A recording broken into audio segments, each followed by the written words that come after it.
கணவாய் மீன் வாங்கினா ஒரு தடவை இந்த மாதிரி செஞ்சு பாருங்கள். இப்போ நான் வந்து ஒரு சின்ன டீஸ்பூன் அளவு, ஒரு டீஸ்பூன் நம்ம சாப்பாட்டுக்குள்ளே அரிசி எடுத்து வறுக்கிறேன் பாருங்கள்.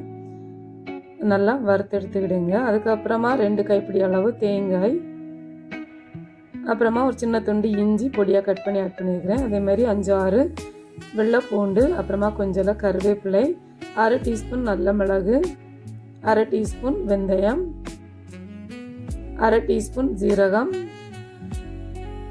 இதெல்லாம் நல்லா கோல்டன் கலர் வர்றது வரைக்கும் நம்ம வறுத்தெடுக்கலாம். இப்போ இது கூடவே 1/4 டீஸ்பூன் மஞ்சள் தூள், காரத்துக்கு ஏற்ப மிளகாய் தூள், நான் ஒரு 1/4 டீஸ்பூன் மல்லித்தூள் ஆட் பண்ணுறேன். இப்போ இதையும் நல்லா தேங்காய் கூட நல்லா வறுத்தெடுத்துடுங்க.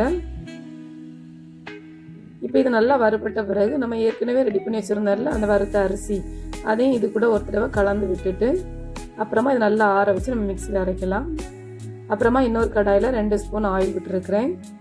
1/4 டீஸ்பூன் கடுகு, கொஞ்சமாக கருவேப்பிலை, ஒரு 20 சின்ன வெங்காயம் பொடியாக கட் பண்ணி வச்சுருக்கிறேன். அதையும் இதில் ஆட் பண்ணலாம். 20லேருந்து 25 சின்ன வெங்காயம்.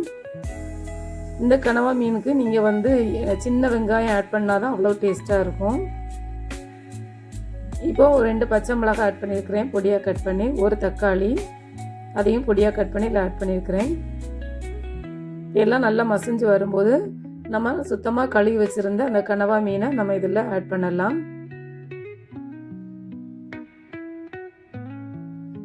அப்புறமா 1/2 கப் தண்ணி விட்டு அதை நல்லா வேக வைக்கலாம். கனவா மீனை நல்லா ரிங் சைஸில் நான் கட் பண்ணி அதில் ஆட் பண்ணியிருக்கிறேன். இப்போ நம்ம ஆற வச்ச அந்த தேங்காவை மிக்ஸி ஜாரில் போட்டு தேவையான அளவு தண்ணி விட்டு இதை நம்ம அரைச்சி எடுத்துடலாம்.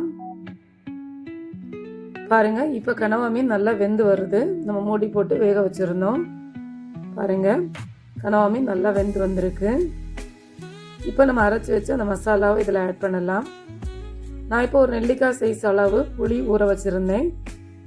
இப்போ வந்து நம்ம மிக்ஸி ஜாரை கழுவி அந்த தண்ணியை ஆட் பண்ணியிருக்கிறேன். இப்போ புளி தண்ணியும் இதில் ஆட் பண்ணியிருக்கிறேன். இப்போ அதை மூடி போட்டு நல்லா கொதிக்க விடலாம். பாருங்கள், இப்படி நல்லா கொதித்து வரும்போது தேவையான அளவு உப்பு ஆட் பண்ணிக்கிடுங்க. பாருங்கள், கனவா மீன் நல்லா வற்றி நல்லா டேஸ்ட்டாக நமக்கு ரெடி ஆகிட்டு. இந்த மாதிரி ஒரு தடவை பண்ணி பார்த்தீங்கன்னா திருப்பி கனவா மீன் வாங்கினா அந்த மாதிரி தான் செய்வீங்க. லாஸ்ட்டாக கொஞ்சம் கொத்தமல்லி இலைகளை தூவி விட்டு நம்ம இறக்கிடலாம். சூப்பரான கனவா மீன் கூட்டு ரெடி ஆகிட்டு. எங்கள் சேனலை மறக்காமல் சப்ஸ்கிரைப் பண்ணுங்கள், லைக் பண்ணுங்கள், ஷேர் பண்ணுங்கள், மறக்காமல் கமெண்ட் பண்ணுங்கள். தேங்க்யூ.